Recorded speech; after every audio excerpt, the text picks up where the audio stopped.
नमस्कार विद्यार्थियों, आज हम नागरिक शास्त्र शिक्षण में टोली शिक्षण के बारे में पढ़ेंगे कि टीम टीचिंग क्या होती है।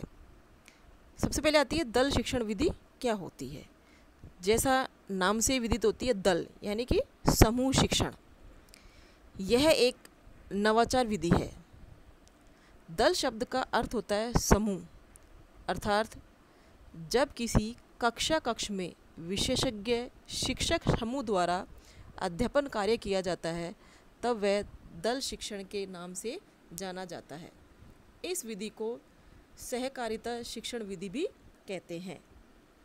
टोली शिक्षण वह शिक्षण है जिसमें दो या दो से अधिक शिक्षक परस्पर सहयोग से एक कक्षा के लिए किसी विषय के शिक्षण को प्रभावपूर्ण बनाने हेतु शिक्षण संबंधी योजना बनाते हैं और उसका क्रियान्वयन करते हैं और अंत में मूल्यांकन करते हैं। दल शिक्षण विधि का विकास सर्वप्रथम 1955 में हार्वर्ड विश्वविद्यालय अमेरिका के शोध छात्र मिशिगन एम हार्वे द्वारा किया गया। अर्थात शिक्षण को प्रभावपूर्ण बनाने के लिए टोली शिक्षण का प्रयोग किया गया। इसके बाद सन 1960 में ब्रिटेन के जे फ्रीमैन ने इसे और अधिक विकास की ओर अग्रसर किया। धीरे धीरे इसका प्रयोग अन्य देशों के साथ साथ भारत में भी प्रारंभ हुआ। अब है टोली शिक्षण विधि। टोली शिक्षण विधि शिक्षण की एक नवीनतम विधि है। दल शिक्षण या टोली शिक्षण, दो या दो से अधिक अध्यापक एक साथ मिलकर शिक्षण कार्य करते हैं। प्रायः देखा जाता है कि यदि किसी विद्यालय में एक ही विषय के एक से अधिक अध्यापक है तो उम्मीद की जा सकती है कि बालक को उस विषय में सबसे अच्छा शिक्षक जो होगा उसको ही शिक्षण करने की जिम्मेदारी दी जाएगी। प्रत्येक अध्यापक की शिक्षण प्रभावशीलता में कोई अंतर अवश्य होता है। ऐसी स्थिति में किसी भी क्षेत्र में कमी वाले शिक्षक को टीम टीचिंग के माध्यम से अपने साथी अध्यापकों की मदद भी मिलती है और अपनी कमियों को सुधारने का पर्याप्त अवसर भी मिलता है। अब आती है दल शिक्षण की परिभाषाएं। दल शिक्षण की परिभाषाओं में नंबर 1 जो है वो डेविड वारविक के अनुसार है।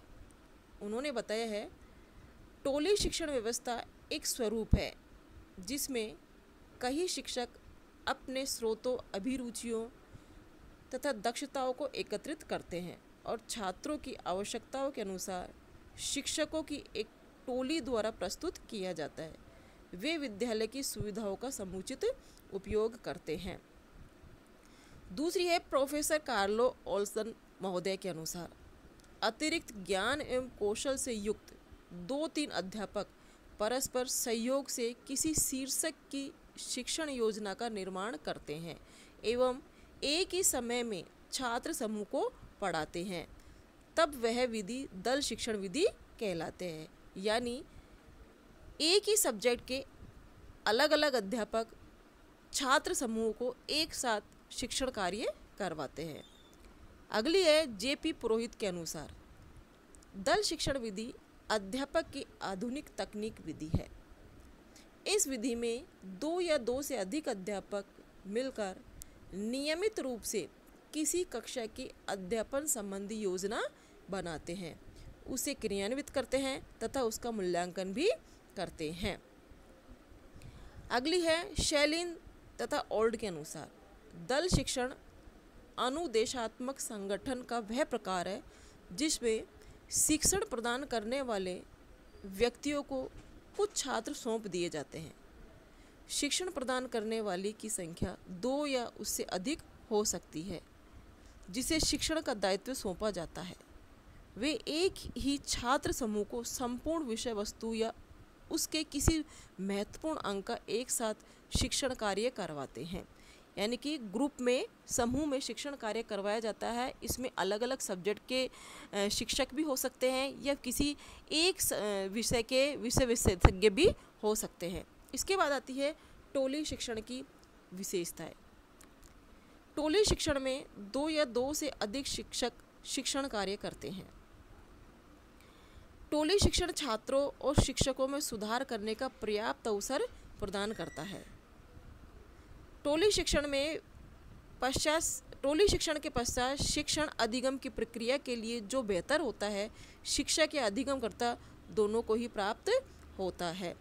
टीम टीचिंग के पश्चात शिक्षकों में समूह की भावना विकसित होती है, यानी कि समूह रूप में सारे टीचर एक साथ मिलकर छात्रों को शिक्षण कार्य करवाते हैं। नेक्स्ट आता है कार्य प्रणाली, अर्थात दल शिक्षण प्रणाली के 3 सोपान होते हैं कि जो हम दल शिक्षण कार्य प्रणाली बनाते हैं उसमें हमको किन किन सोपानों का ध्यान रखना पड़ता है।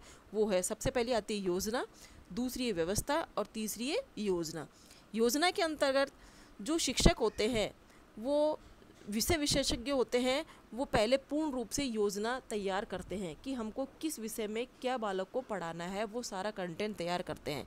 फिर उसकी व्यवस्थित क्रियाविधि करते हैं कि हमको कैसे कैसे कार्य करना है। बाद में जो वो विषय विशेषज्ञ अध्यापक जो भी कोई शिक्षण विषय करवाते हैं छात्रों के समूह को, उसका वो मूल्यांकन भी करते हैं कि बालक ने कितना ज्ञान किया। अब इसके बाद आता है दल शिक्षण के सिद्धांत। दल शिक्षण के सिद्धांत में नंबर 1 है अधिगम का निरीक्षण, कि जो बालक को जो शिक्षा दी जाती है, जो बालक सीखता है कि बालक ने उसको कितना सीखा, ये भी इसको भी सफल बनाने के लिए अध्यापक एक उचित प्रकार का कार्य करते हैं। जैसे वो पुस्तकालय, प्रयोगशाला, कार्यशाला आदि की व्यवस्था करते हैं और उन्हीं के माध्यम से वो उस अधिगम का निरीक्षण करते हैं। दूसरा आता है शिक्षक की जिम्मेदारी का, कि इसमें सबसे बड़ा दायित्व अध्यापक का होता है कि अध्यापक अपनी क्षमताओं, कौशलों और अभिरुचियों के अनुसार उस समूह को विभिन्न विषयों का ज्ञान प्रदान करता है। फिर आता है छात्रों की संख्या, कि इसमें यह देखा जाता है कि कितने विद्यार्थियों का समूह हम इसमें बना रहे हैं, क्या प्रॉपर तरीके से समूह जो बन रहा है वो बालक कुछ सीख रहा है या नहीं सीख रहा है। तो हमें छात्रों की संख्या पर भी ध्यान देना पड़ेगा कि ज़्यादा संख्या ने लेकर ग्रुप बनाकर हम अलग अलग विद्यार्थियों को ज्ञान दे सकते हैं। फिर है समस्या का समाधान, कि जो विद्यार्थी अपने विषय वस्तु संबंधित जो समस्याएं लेके आते हैं, वो विषय विशेषज्ञ जो शिक्षक होते हैं वो उनकी समस्याओं का समाधान करने में भी बल देते हैं। अगला है सामग्री के चयन का, कि जो उचित सामग्री है, शिक्षण जो सामग्री है वो भी विद्यालय में कक्षा में उपलब्ध होनी चाहिए। अगला आता है विषय वस्तु के व्यवस्थित क्रम का, कि जो विषय विशेषज्ञ है वो अपनी विषय वस्तु को भी देखे कि वास्तव में जिस विषय का ज्ञान वो करा रहे हैं उसमें टीचर पारंगत है या नहीं है। फिर है अनुशासन स्थापना करना, कि जहाँ पर ये टीम टीचिंग करवाई जा रही है वहाँ विद्यार्थी पूर्ण रूप से अनुशासित रहने चाहिए, तभी वो काम सार्थक हो सकेगा। अब आता है योजना, टीम टीचिंग के लिए क्या क्या योजना बनानी है। इसमें विषय का निर्धारण, सबसे पहले अध्यापक को अपने विषय का निर्धारण करना है कि क्या एक ही विषय के अलग अलग शिक्षक छात्रों को ज्ञान देंगे या फिर अलग अलग विषय के अध्यापक आएंगे जो छात्रों को कुछ सिखाएंगे। दूसरा है उद्देश्यों का निर्धारण, कि जो विषय वस्तु ली गई है उसके उद्देश्य भी निर्धारित होने चाहिए और बालक उसमें व्यवहारगत परिवर्तन भी करे। फिर है अपेक्षित व्यवहारगत परिवर्तनों का लेखन, कि जो उद्देश्य अध्यापक बालकों को सिखा रहे हैं उन उद्देश्यों को लेते हुए बालक भी उनमें अपेक्षित व्यवहारगत परिवर्तन करे। फिर आता है छात्रों के पूर्व ज्ञान का परीक्षण, कि जो अध्यापक जिस विषय वस्तु को पढ़ा रहा है उस विषय वस्तु से संबंधित पूर्व ज्ञान का परीक्षण भी अध्यापक का कर्तव्य है कि वे बालकों से पूछे कि क्या वास्तव में जो वो विषय वस्तु पढ़ाई जा रही है उससे पूर्व ज्ञान भी रखता है या नहीं रखता है।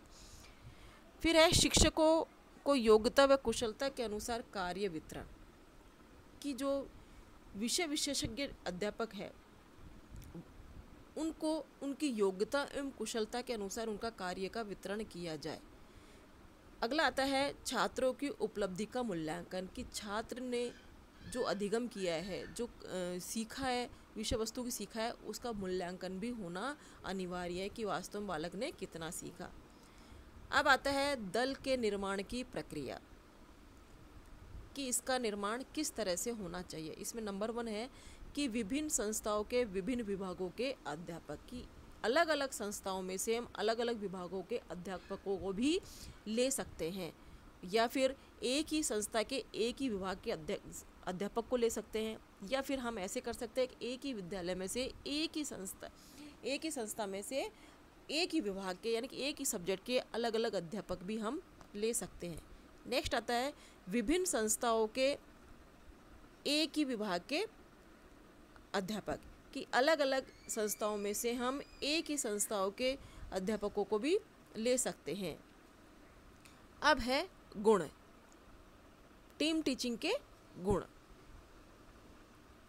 इसमें है कि यह विधि विशेष ज्ञान प्रदान करती है। क्योंकि इसमें एक समूह विशेष को शिक्षा दी जाती है और विषय विशेषज्ञ ही यहाँ पर आकर बालक की समस्या का समाधान करते हैं, इसलिए हमको इसमें बालक को विशेष ज्ञान प्रदान होता है।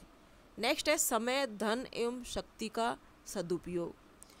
समय की बचत होती है, धन की बचत होती है, शक्ति का सदुपयोग भी इसके अंतर होता है। क्योंकि एक साथ कई शिक्षक आकर यहाँ पर बताते हैं।